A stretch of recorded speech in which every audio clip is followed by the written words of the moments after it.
Hello my fellow chatterers and book lovers, and anyone else who's popped in because you're curious about what this is or you have got a bit lost. Welcome everyone, I'm Chatty, this is my channel Chatty the Mad Chatter, and I will be chatting away madly about sorting out my seasonal shelf for the winter months.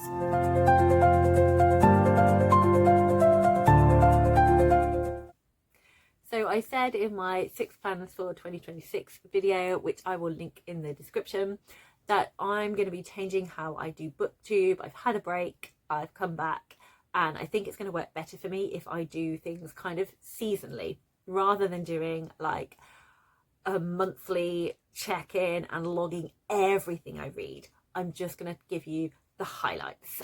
So this is me setting up all my plans for 2026, and I'm also going to be letting you know what I've been reading recently and what I'm currently reading. And then hopefully when I check in again in the spring, I will let you know how I found those books. And did I read everything on the seasonal shelf? So we're going to be putting together my seasonal shelf. So I'm excited. I'm excited to be putting it together and give myself lots of things to anticipate. So one of the ones that there's kind of only really one that I'm able to set up at the moment, which is the TBR Tin.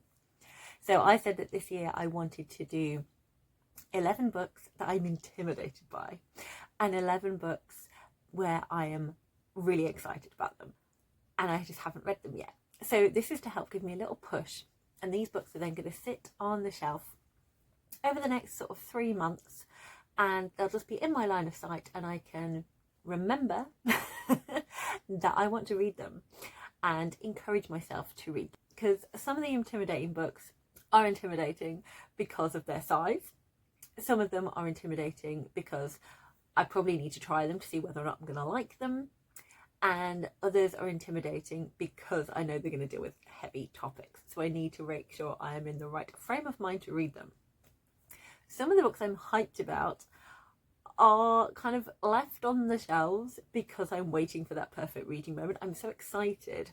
I want to give them that moment where I've not got a huge amount of going on and I can just focus on the book. So it's encouraging me again to just pick them up and read them rather than just continuing to anticipate them.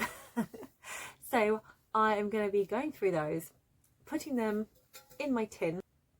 So let's crack on, and I'm going to go for the first book. So this is Riot Baby. It's by Tonchi Onyebuchi. This book is intimidating. So it's on orange paper. It's an intimidating book.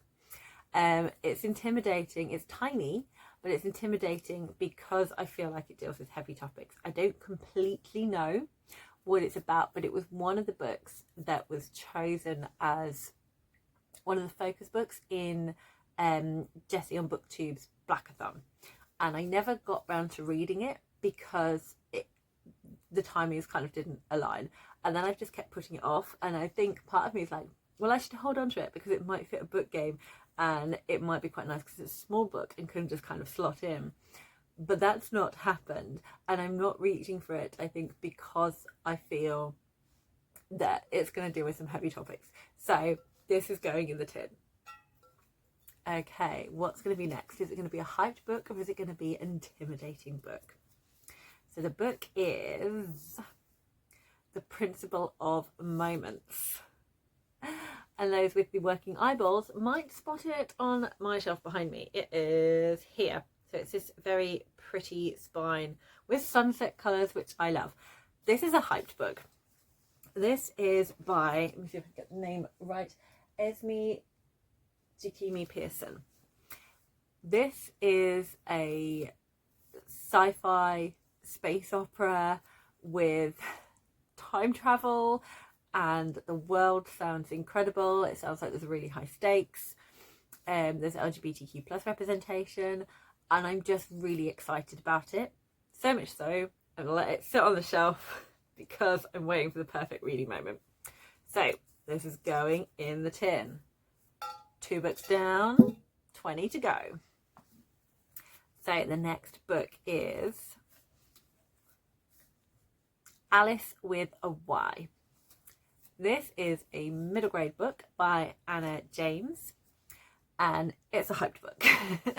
I have recently acquired this book because it was gifted to me by my lovely mum Nata, and she got it when we went looking at books in Waterstones and used Waterstone vouchers, and it's got the unique edges, the sprayed edges, and it's in hardback, and obviously my channel has Alice in Wonderland connection, so I was keen to pick this up, and I had it on my radar, but I was holding off trying to get it. So yes, it's quite new. It's currently downstairs, and it's facing out, looking very beautiful. So this is going to encourage me to not just let it languish in anticipation and actually pick it up and read it. The next book is Private Revelations. Full title is Private Revelations Coming of Age in New China by Yuan Yang. This was one of the books that I think was on the non-fiction list for the Women's Prize. And this book is intimidating, again, because of the subject matter. So it's sort of looking at, obviously it's looking at what it was like to grow up in China, and I feel it's going to deal with heavy topics, but I've heard really, really good things about all the books on the non-fiction shortlist, and this came through in the Shelter Box book club parcel. And Shelter Box books usually are on the intimidating list for me because I know they're going to deal with heavy topics or push me out of my comfort zone. But I do want to read it. I'm really interested, so that's why it's been selected for the tin. Okay, the next book is Threads That Bind Us. So this is a YA fantasy, and it is by Kika Hatspoulu. I'm very sorry for butchering the name. This was a Fairy Loot subscription box, and it is a hyped book for me because this was one of the books I was very excited by. I'd never heard of it before, but it deals with the three fates from Greek mythology and the concept of the measuring, the there's three things they do: weaving the thread, measuring the thread, and cutting the thread.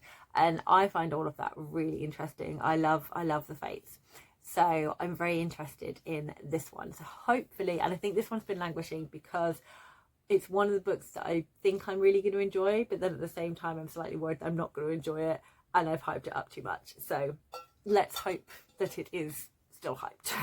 The next book is World Without End by Ken Follett. This is an intimidating book because it's massive. So it's just one of those ones where I'm not picking it up because it's so big, which is a stupid reason. So I think it's when I just need to give myself a little bit of space to read it alongside other things and be okay. It's going to be one where I feel I'm going to need it, have longer periods of time to read it because it's historical fiction. I really enjoyed I enjoyed Pillars of the Earth. There were some bits that were hard reading. I felt that they were a little bit gratuitous in the violence in there, particularly the violence against women. Because the way the scenes were done, it was from the perspective of the villain rather than inferring or the victim, and it just felt like it was slightly. It just felt awkward. It felt what's the word? It just felt a bit gratuitous, and the same point was made again and again that we're not supposed to like this guy. It's like, we get it, we don't need any more examples of why he's awful. But I enjoyed a lot of the other characters. I enjoyed the process of building the cathedral. I enjoyed a lot of the entrepreneur stuff, the sheep wool business. I really enjoy a good entrepreneur story, and so I've really enjoyed all of that, and kind of this like politic in between some of the characters, and the historical setting and the feeling of it was really well done. So I'm looking forward to continuing with the series, but I also know it's going to be hefty. Okay, and the next book is Strange the Dreamer by Lani Taylor. Now, this is an intimidating book for me. So this is one where I think it's been hyped a lot. So I have this. It's sat on my shelf for a long time. And I'm a bit worried about picking it up because I'm worried that what if it's been oversold and I feel disappointed by it. So it's just languished there. So this is going to encourage me to read it, even though it's intimidating, because I really hope that actually, like everyone else, I just enjoy it. So let's hoping for good things. Next, we have The Knife of Never Letting Go by Patrick Ness. This is the first book in the Chaos Walking trilogy, I think it's called, which is a YA dystopia. If I'm incorrect, I'm incorrect, and you can feel free to tell me. Filming Chatty forgot to say, but this is a hyped book. I haven't wanted to look into it because I like knowing as little as possible about my books. I've obviously heard lots of people really loving this series, and so I feel I'm gonna love it as well because I like similar books to those that have really enjoyed this. So it's just sat on my shelves and I feel it's time. So it's going in the tin to help me remember to pick it up. I then have, that one's no longer relevant, I'll tell you why later on. I then have The Last Dance, which is, I think, 3 short stories by Victoria Hislop.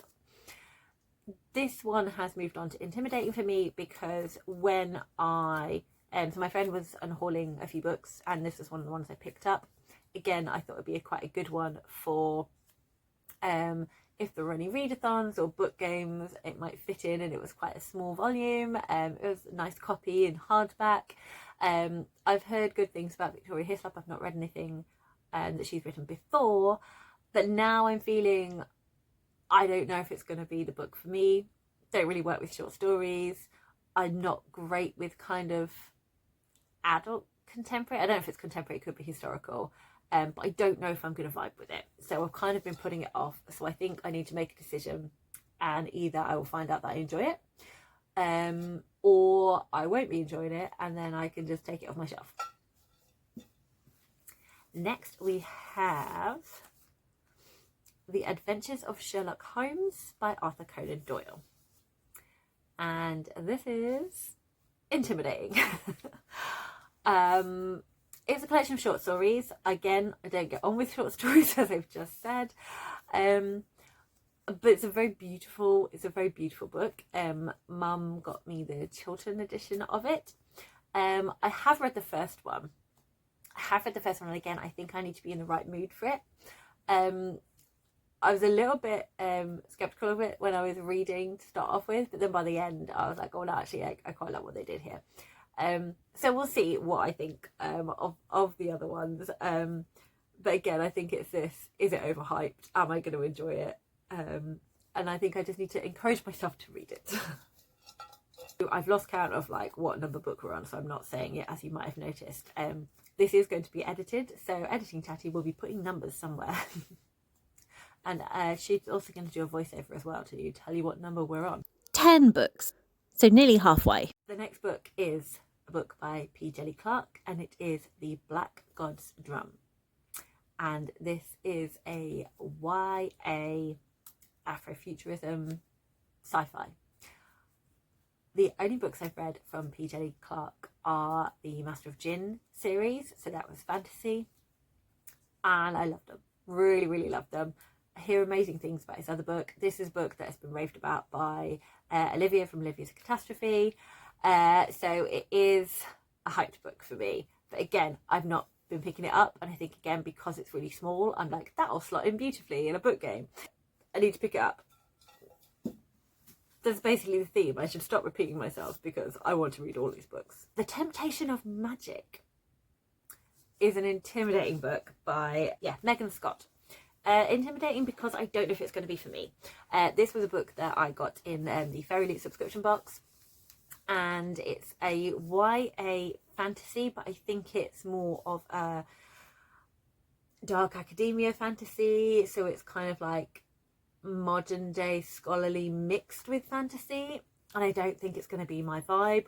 I'm not drawn to dark academia, so I'm not sure about it, but again, I need to try it. In the tin it goes. I have Twin Crowns by Catherine Doyle and Catherine Webber. and this is a hyped book for me. You won't have seen this video because I haven't put it together, but when I was doing my shelf reorganisation, I did Tea and Taste, and with the Twin Crowns I read the first chapter to see if it was something that was going to be good for me to keep, and yes, I really enjoyed that first chapter and could have happily carried on reading, but I had quite a lot of other books that I was in the middle of reading, so I put it back on its shelf for its time, and so I think I should pick it up soon. That would be the plan. Next we have Moon Cakes. This is a graphic novel by Suzanne Walker And art by Wendy Zhu. I've heard really good things about it. I feel it's a nice cozy book. I think there's LGBTQ plus representation in there. I'm really excited to read it. This one is a hyped book for me, and also it is currently in my secret stash under my bed. I haven't gifted it to myself. It's not on the shelves, so if I pull this out I get the added bonus of giving myself a book that's not yet on my shelves, so that's a treat. The next book is I Am Pilgrim by Terry Hayes, and this is intimidating. One, because it's massive. Two, because I know this is one of my cousin's favourite books. So I'd like to like it. I'd like to like it. But again, yeah, I don't know. I think it's a slightly different style of book for me. So yeah, I'm a bit intimidated, but I think it'll be fun to try it out and see what I do actually think of it. I then have How to Say Babylon by Safia Sinclair. Really excited for this book, but it's intimidating. Again, it's a childhood memoir.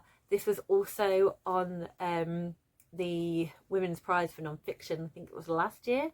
I think it won. And I just heard amazing things about it from everyone who's read it. I think it was one of the top books from Tiffany from Towering TBR. And I'm really hopeful about it, but I'm going to need to be in the right mind frame for it. So I'm intimidated because of the subject matter, but I think I'm going to love it. Then we have Song of the Trees by Mildred D. Taylor. This is a hyped book for me. So if you're not familiar with Song of the Trees, you may well be familiar with Roll of Thunder, Hear My Cry, which is a children's classic. It's historical middle grade, and it's set in the 1930s, I think, in can't remember which particular state in America, but one of the southern ones. And this is about the Logan family. So Roll of Thunder, Hear My Cry is the second book published and the fourth in the Logan saga. So Song of the Trees is the first book that was published, and it is a novella, and it is the third book in the Logan family saga.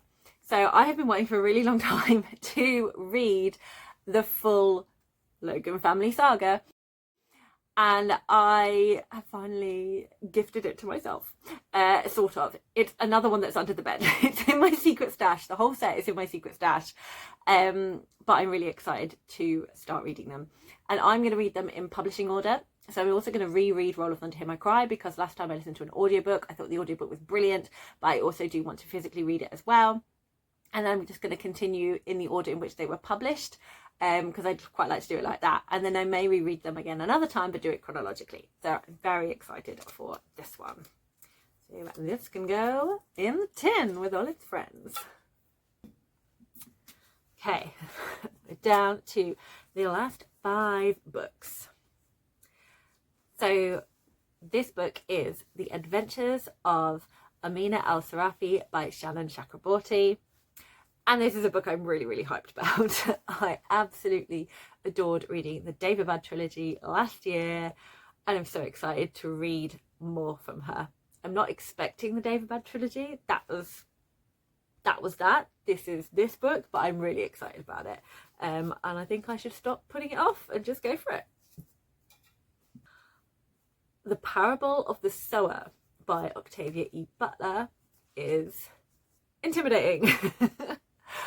I have had this book on my radar for like so many years, and then I've bought it, it lived under my bed, I earned it. It went on my shelf. And it sat there because I really want to like Octavia E. Butler's books. There's so many of them. I hear amazing things, especially about Kindred. But also I know the books deal with very, very heavy topics. Also slightly like, I will feel really sad if I don't love it and less inclined to pick up other books. But I'm hopeful that I will. Just, again, I need to be in the right mindset. It needs to be the right reading time. But hopefully this will give me the encouragement to pick it up. The Magicians by Lev Grossman is an intimidating book because I've heard mixed things, so I don't know if this one's going to be for me, but I've had this just languishing. This is not my book. I borrowed this from a friend and had it for years, so I really should read it and give it back to them.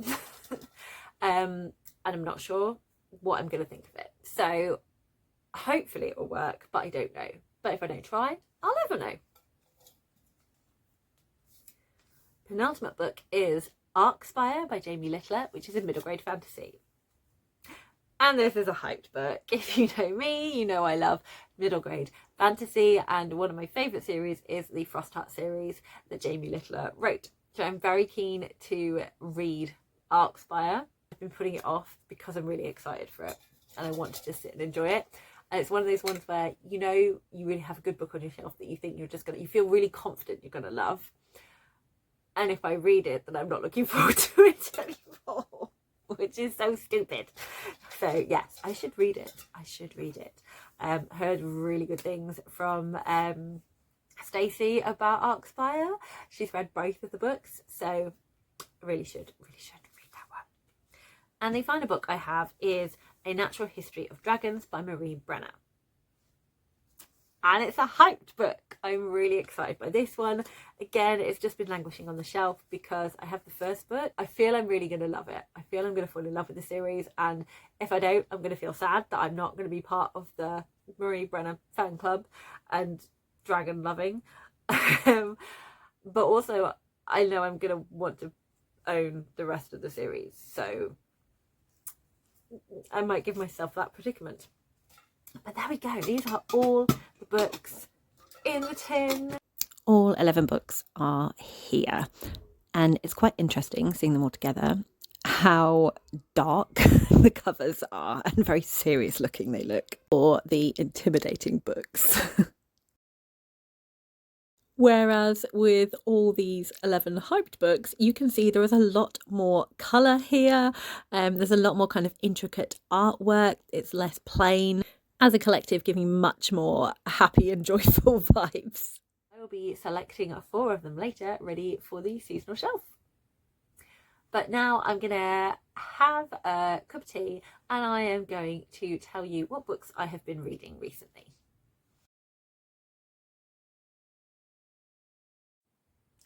So I'm a little out of practice talking about what I've read recently, so do bear with me. So I've got a couple of books that I have borrowed, a couple of books that are mine from my shelves, and a couple of books that I borrowed from the library. So first of all, I have Frederick Backman's The Winners. So I own Beartown, and then a friend of mine had Us Against You, which I borrowed and read last year during the winter. And he then got this for Christmas and was like, I've read it now, do you want to borrow it? I was like, yes. And then I had it in my house until it was winter again. So I read, this is the book it was the first book I finished in January. So I started it in December and finished it in January. It's a lot thicker than the other ones, but you still have that sense of something coming in Beartown, like some sort of disaster, following the different characters. It's so character based, these books. And The Winners, more than the other ones, which I feel focused more on the individual kind of characters and had that more as the plot point. This is a lot more about the rivalry between Head and Beartown. So Beartown is the town that we obviously started in, and then we were introduced to Head as the other sort of small town, and the idea of like what small forest towns feel like. We've got the idea of some characters that we knew before who had left, who have then come back. There is kind of a lot of exploration about what it means to feel at home, like whether this town is good for you or not, this idea of belonging, this idea of families, and this idea of community. So there's a lot of I'd say this is a lot more thematic. There were definitely themes in the other books, but I definitely felt they were much more character, whereas this is much more about the themes. I love themes in books, and there was enough of the characters and the characters having fun, as well as the stakes being high, and as well as like danger coming around the corner, and as well as just lots of attention coming to a head between both their town and head and their prospective people who live in the town. And there were other things kind of looming over them, kind of more political scandals and things. And also we come back to the instance that Beartown focused around, but looking at that idea on another person and if it had gone a different way. And I thought that was really good to be explored. It's obviously horrible, but I think it's also, it adds,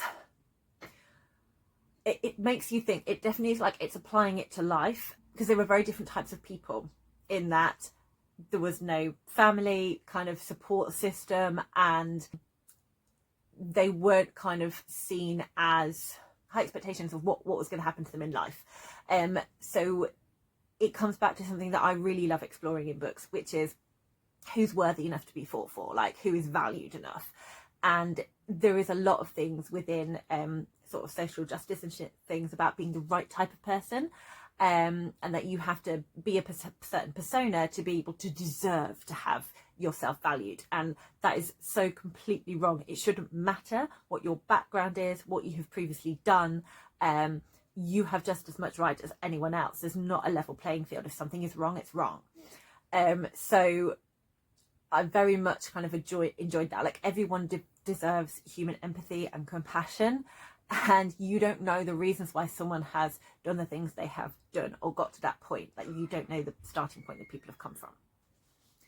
And I think if you were looking at this as more wanting the kind of the character book, I can understand why some people felt a little bit more frustrated with this one, because they felt time was being taken away from the characters we already love and know and given to new characters so we can get other perspectives and to explore these themes.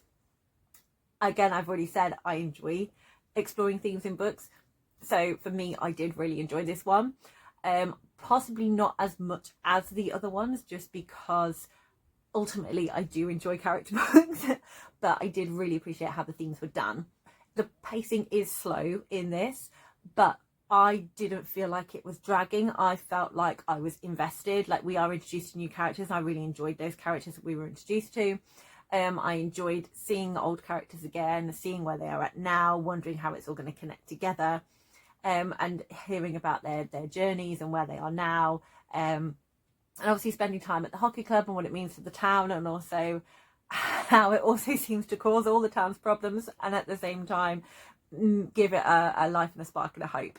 And I really enjoy like how you are just brought into this world, like the atmosphere in here. This is why I love reading them in the winter, because it really pulls you into that and what it's like to live there. There were lots of moments in here where like there was this group of friends, you got to explore them being more carefree than they have previously, but there is tragedy in here. It's been foreshadowed in the other two books, and it opens with, you know, what's going to happen.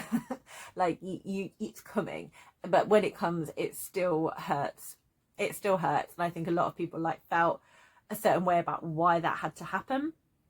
I think I just accepted for a long time that it was going to happen. And I think for me, I felt that at least they had some happiness before it happened.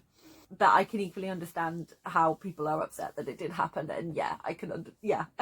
I can understand how other people feel about it. I really enjoyed this, and I really enjoyed this whole trilogy. I thought it was brilliant. I would definitely reread it in the future, and I will be now giving it back. The other book that I borrowed, slightly less intense, is Middle Grade. But it's another wintry one, and it is one that I read in December.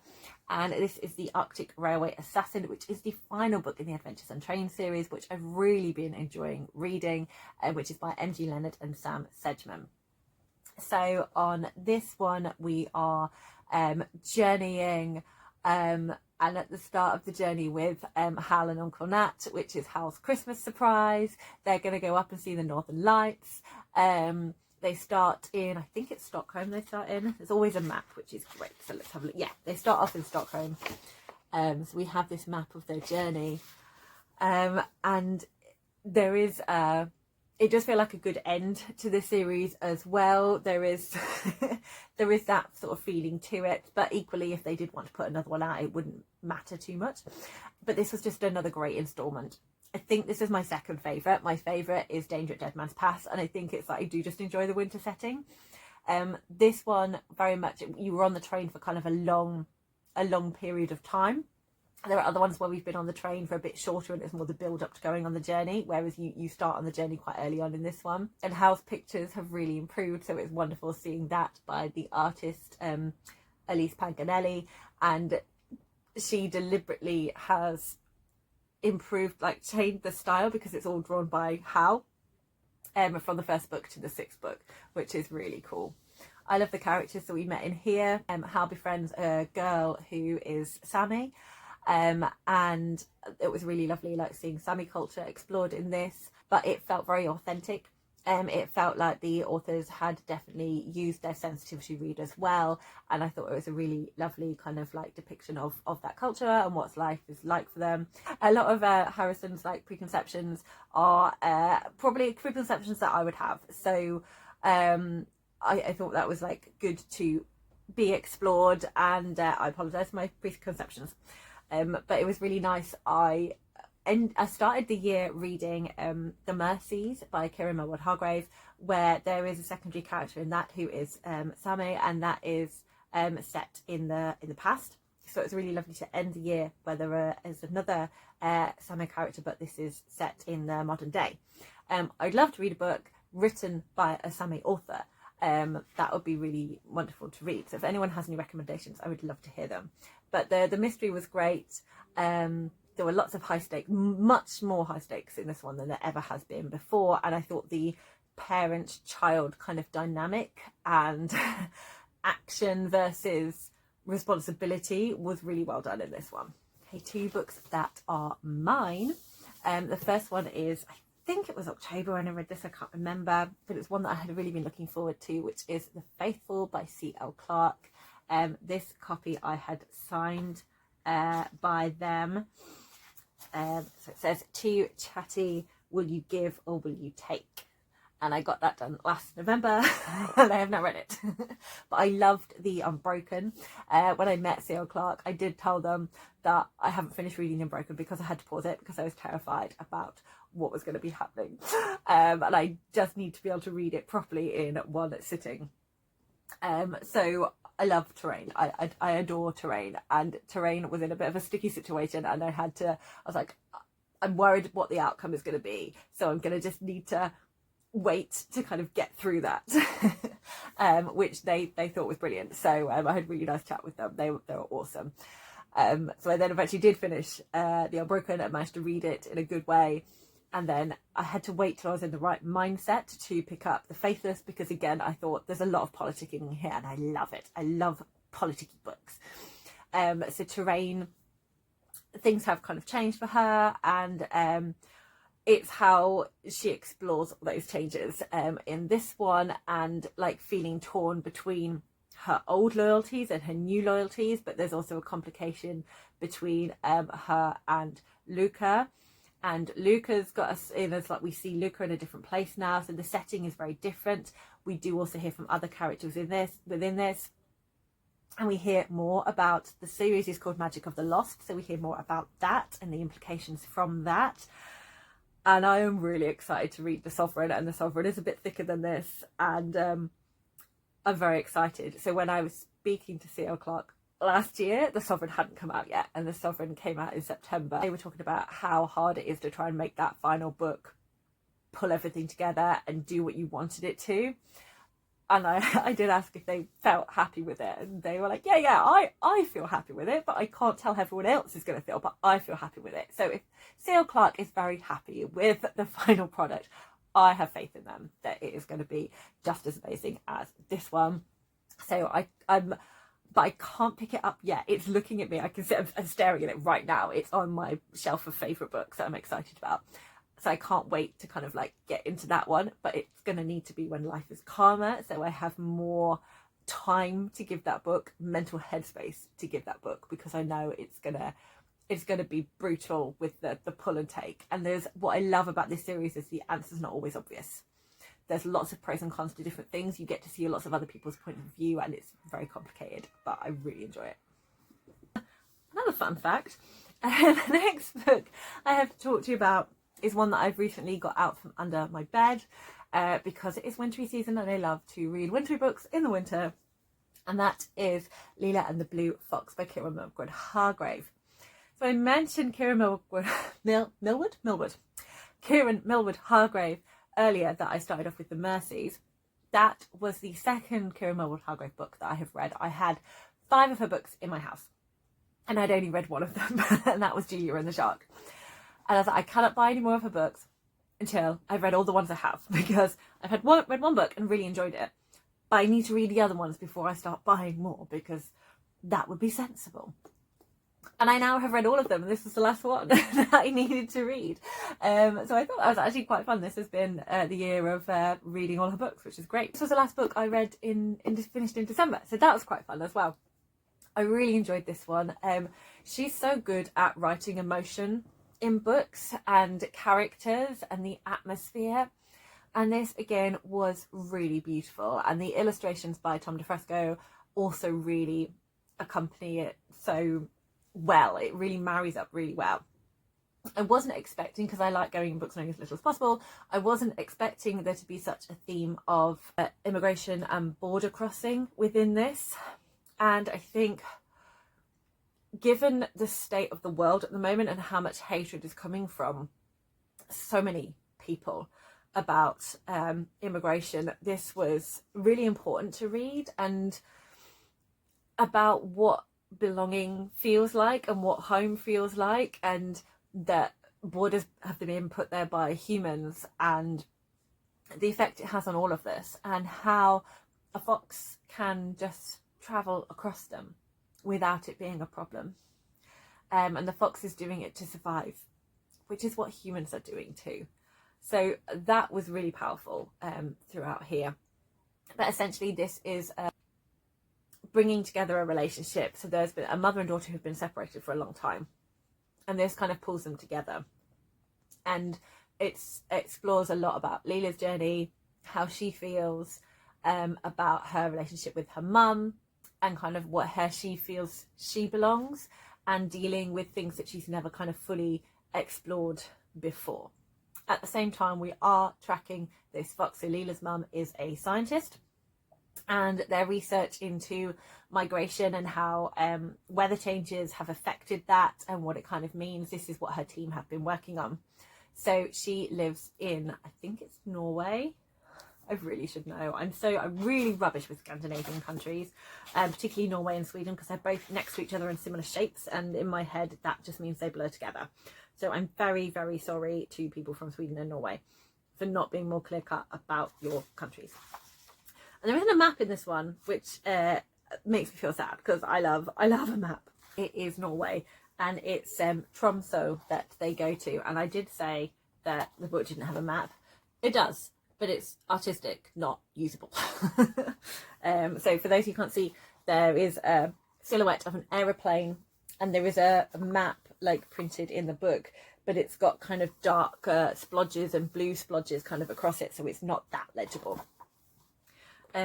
One of the things I really love about the artwork is you just get this sense of cold from the colours. So it's only blue that's been used. In Julie and the Shark, it was the dark greys with yellow pops, whereas this is, it feels the whole thing, it just like different shades of blue. So the darker it is, it's just really, really, really dark blue.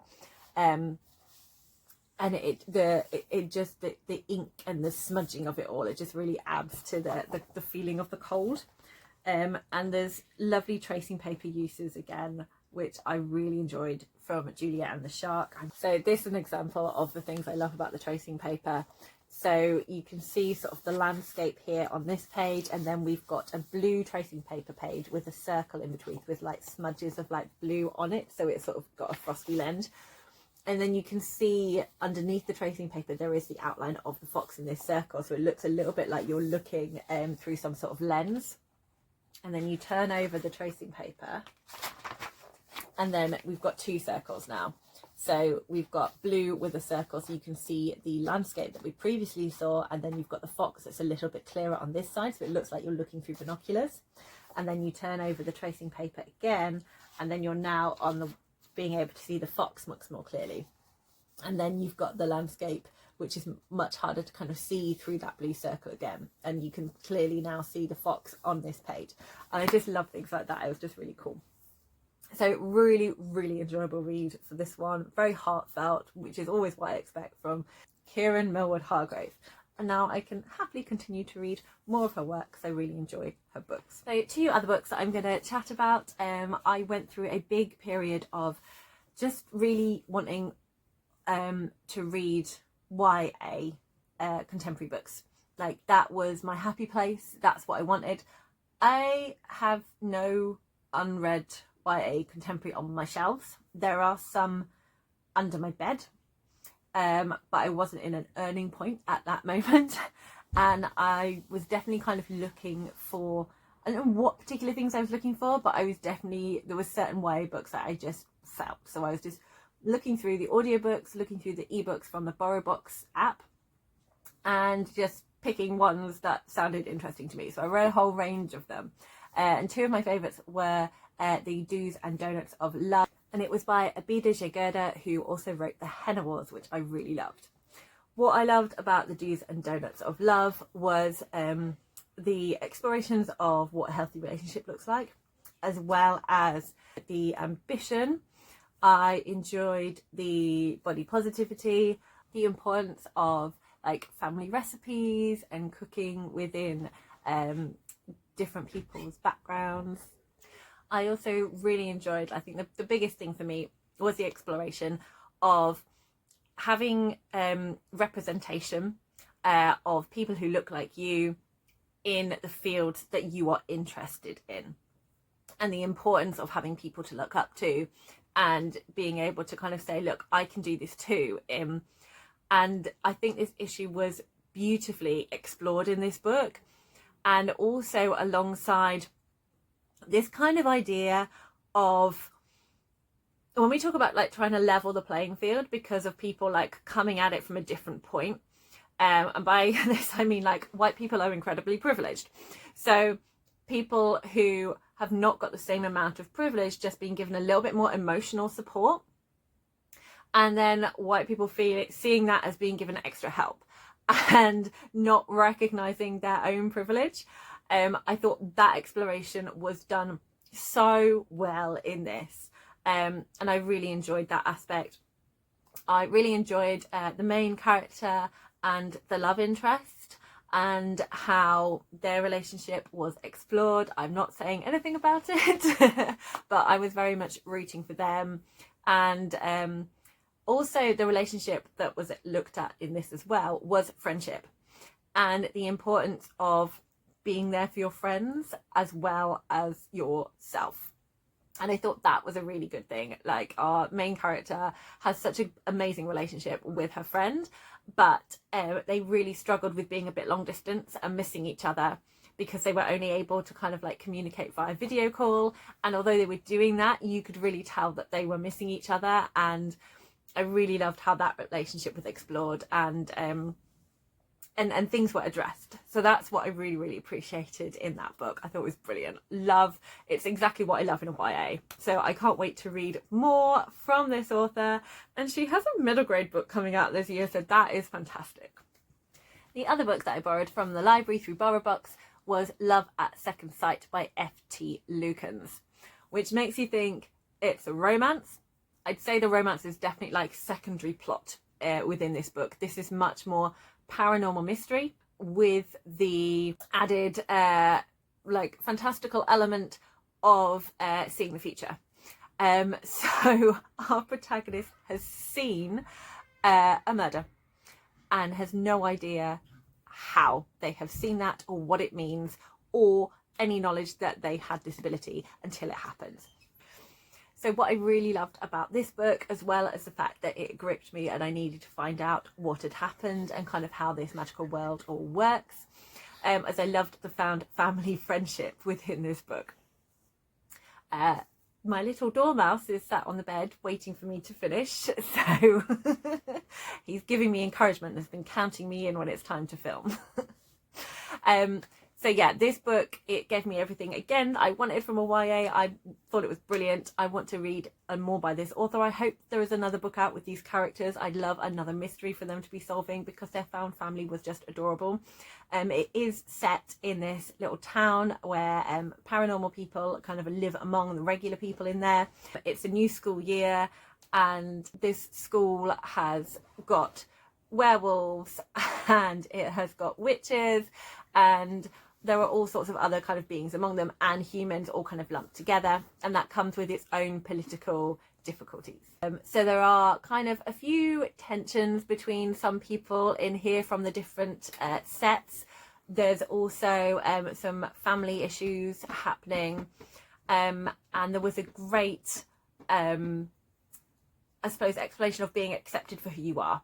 Was one of the themes of this book, which I thought was done so well. So really would love another book with these characters, but we'll settle for any other book that F.G. Lukens writes. So that's a little bit of insight into what I've been reading. And now I'm going to start choosing what I'm going to put on my seasonal shelf. As usual, I have chatted far too much. So there will be a part 2 coming very soon where I will be putting all of my winter seasonal shelf books together. Happy reading, everyone!